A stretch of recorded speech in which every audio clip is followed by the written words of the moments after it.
Breaking news tonight in ARMY, what you're about to hear will leave you speechless. It began as a quiet evening inside Jungkook's home, but within hours the atmosphere turned into chaos. Questions exploded online. Why did Jungkook faint? What was happening outside his residence? And who was the mysterious woman that almost managed to break in? Stay with us, because what unfolded inside and outside Jungkook's private life tonight has shocked even the people closest to him.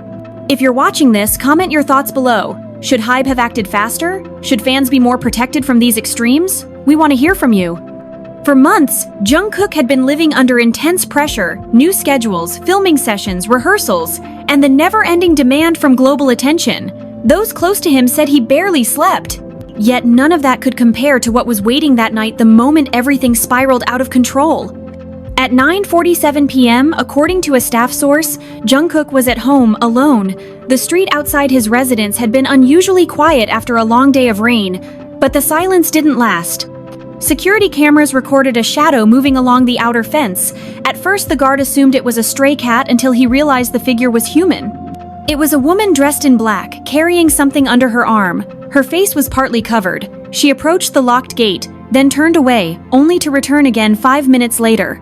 No one could have predicted that she was about to attempt something that would turn into one of the most disturbing incidents BTS members have ever faced.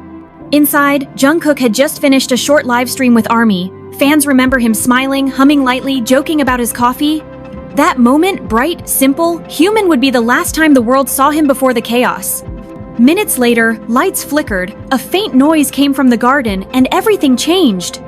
According to investigators, the Sasaeng woman had waited for hours near the perimeter, studying security patterns. She reportedly tried to climb the side wall, then used a metallic object to pry at a corner gate lock. The alarm triggered briefly, but before security could reach her, the noise reset. Inside, Jungkook heard something, a sharp metallic click, and went to check the monitor. What he saw made his heart race. He tried calling the security line. No response for 8 seconds. Then, one more sound, heavier, closer. Jungkook reportedly shouted out, asking who was there, but there was no answer. Only footsteps. He backed away, eyes locked on the screen, watching the blurry figure approaching the door. That's when the camera feed cut out. By the time security arrived, Jungkook was unconscious near the hallway. Paramedics were called immediately. They found no injuries, only extreme stress, dehydration, and exhaustion. According to one insider, his pulse was irregular, but he was breathing. The news broke across fan platforms within minutes. Jungkook fainted at home. The words hit ARMY like a shockwave. Hashtags began to trend worldwide. Meanwhile, the woman, the Sasaeng who triggered the nightmare, was found by police a few blocks away. She had dropped her phone and a small bag. Inside were letters addressed to Jungkook, personal photos, and something far more disturbing, a handwritten note claiming she wanted to meet him face to face no matter what it takes. HYBE immediately released an emergency statement confirming a serious security breach and requesting fans not to visit private residences under any circumstances, but the damage had already been done. Millions of fans couldn't stop replaying that final live broadcast, his smile, his laughter, and the eerie realization that minutes later, he would collapse under fear and exhaustion. Jimin, who was reportedly one of the first members informed, was devastated. Sources say he was in tears during a private call with staff, repeating, "He was alone. He should never have been alone." Taeyoung, meanwhile, contacted the management team, insisting on tighter security for every member's home. The group was shaken to the core, and the fandom followed. For hours, news stations and online pages ran continuous updates. Jungkook's condition stabilized, he was conscious, but HYBE requested privacy. Yet the question remained, how could someone get that close? And how much pressure was Jungkook hiding behind his smile? The Sasaeng's identity has not been publicly released. However, officials confirmed that she was not from Korea and had been following Jungkook's schedules for months, traveling between events and reportedly using false fan accounts to gather information. Her plan was precise. She knew the routines, the camera blind spots, and even the time security rotated shifts. What she didn't expect was that her obsession would nearly cause a tragedy. Fans across the world united online. Some expressed anger, others sent messages of love, flooding social media with hashtags like #StayStrongJungkook and #ProtectBTS. One viral tweet read, "He gives us so much happiness, and this is what he gets in return? This has to stop." Thousands echoed that sentiment, demanding stronger laws and accountability against extreme fan behavior.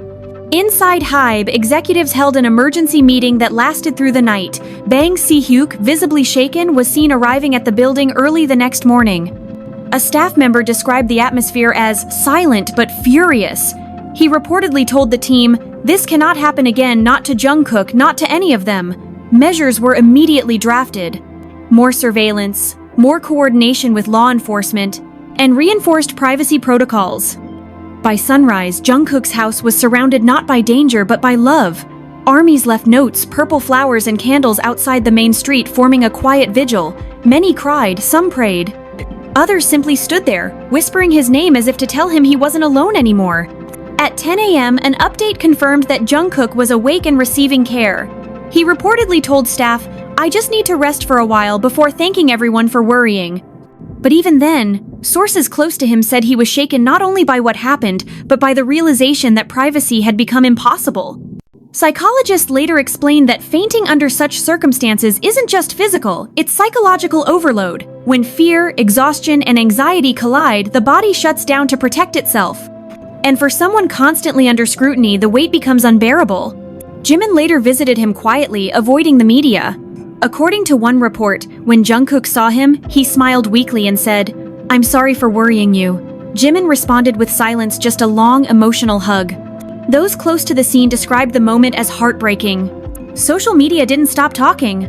Some pointed out how similar incidents had happened before, warning that idol safety is reaching a breaking point. But this time, it felt personal, because it wasn't a rumor or distant report.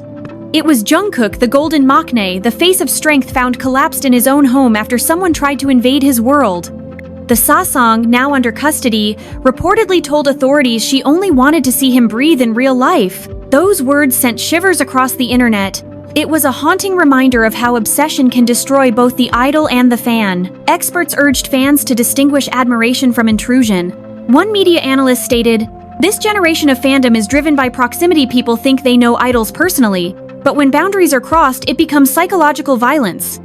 HYBE announced new long-term plans for member security, including legal reinforcement and cross-agency cooperation. But for many armies, it wasn't just about security anymore, it was about humanity. How much pain does someone like Jungkook hide while the world keeps demanding more? In the following days, Jungkook's recovery became symbolic. Every update, every message of support reminded the world that fame has a price and empathy is the only protection left. Jimin later posted a short message, "He's resting. Please give him space and love." That simple line broke millions of hearts. Weeks later, Jungkook reappeared briefly online. His voice was calm but heavier. He thanked fans, apologized for the concern, and reminded everyone, "We all need to protect each other, idols, fans, everyone." His words trended worldwide. The silence that followed was powerful, not just from him, but from those who finally understood the weight he carries. Tonight, as the world continues to replay that haunting evening, the image remains vivid. A young man collapsing from fear and exhaustion, a shadow outside his home, and a fandom united in both pain and protection. This isn't just another celebrity headline, it's a warning and a plea. For every idol who smiles on camera, there's a private battle the world doesn't see. For every fan who loves deeply, there's a boundary that must never be crossed. And for Jungkook, the artist who gives everything, this was a moment that changed everything. So, ARMY, now we turn to you. Do you think the system did enough to protect him?